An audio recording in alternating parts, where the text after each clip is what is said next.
So one of the things I've heard some security teams say about vulnerabilities like Heartbleed and then the need to replace keys and certificates, we haven't actually seen an attack.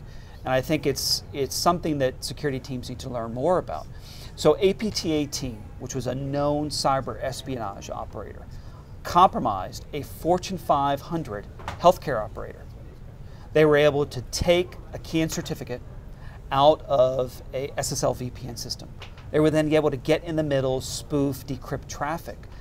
And that's something I think that a lot of security teams haven't realized. It's something actually Venafi, working with security experts, we were able to replicate that in less than 5 minutes.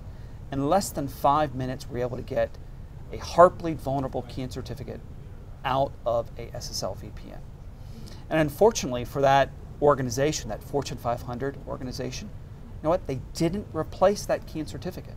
They didn't replace it fast. So yeah, they ultimately went ahead and patched Heartbleed, but they didn't change the key and certificate, which left them then vulnerable to being spoofed, to having traffic decrypted, which ultimately led to 5 million healthcare records to be breached.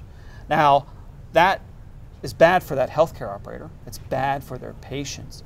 But that is a proof of concept. That is an attacker showing what they can do, showing that actually, and of course they probably didn't want to be caught, they ultimately were caught, but testing out their attack, which we know that teams and threat intelligence see all the times. We see bad guys trying to test out attacks, and ultimately that APT-18 attack using Heartbleed was very, very successful.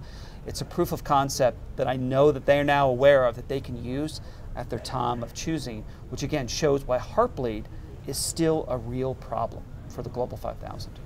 So you mentioned this large Fortune 500 healthcare provider. There's a large top bank in the United States that suffered the same kind of fate, where a key was stolen, and then a key was used subsequently later on to do a man-in-the-middle attack to start to steal things. And in both cases, they were caught, the bad guys were caught by accident. So here's the problem. If you have a key, if a bad guy has a key, you can't detect it. You don't know. There aren't systems in place to know unless you're using something like Venafi, which automates the detection and then gives you the power to remediate everything. And it's a real problem because these keys are so powerful, they can help the bad guy avoid detection.